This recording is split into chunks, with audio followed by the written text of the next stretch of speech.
لماذا لا تعتبرون المغرب قضيتكم الأولى يا عرب ويا مسلمين من طنجة إلى جاكرتا؟ لماذا لا يعتبر المغرب قضيتكم الأولى بدل فلسطين؟ رحتوا على المغرب، غزيتوهم، سلبتم، نهبتم، نكحتم على البغال وجحاش، وشايلين قطعة حديد تسمى السيف المهند حتى ما أنتم صنعتوها.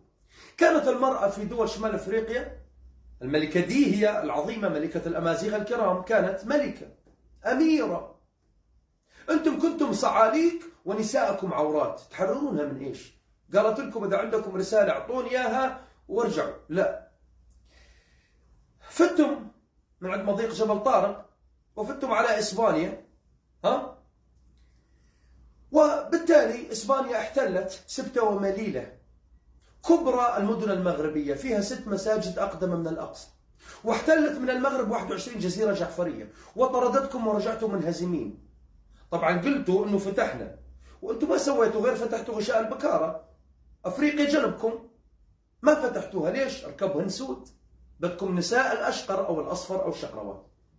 بنيتم هناك شيء حضارة؟ أكيد لا، لأنه من 1000 سنة كيف تبني حضارة من 1000 سنة ونش ومعدات ورافعة وكذا ومعدات اليوم أنت لا تمتلكها؟ من 100 سنة أنت كنت صحراء حافي عالي، كيف من 1000 سنة تبني وترجع على الخيمة وتبني قصور هناك وترجع على الخيمة؟ مستحيل.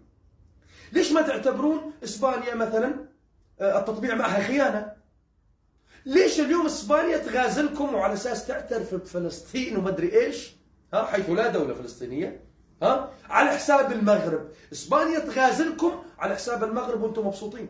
ليش ما تحرك دمكم مشان المغرب اللي ردتوا تعربوهم في كأس العالم، تقولون المغرب العربي؟ لا، المغرب أمازيغي ما هو بعربي. وليش ما تحرك دمكم العروبي أو الدين، فرضتم دينكم عليهم وصرتم تهاجرون في فلسطين؟ ليش ما يعتبر المغرب قضيتكم الأولى؟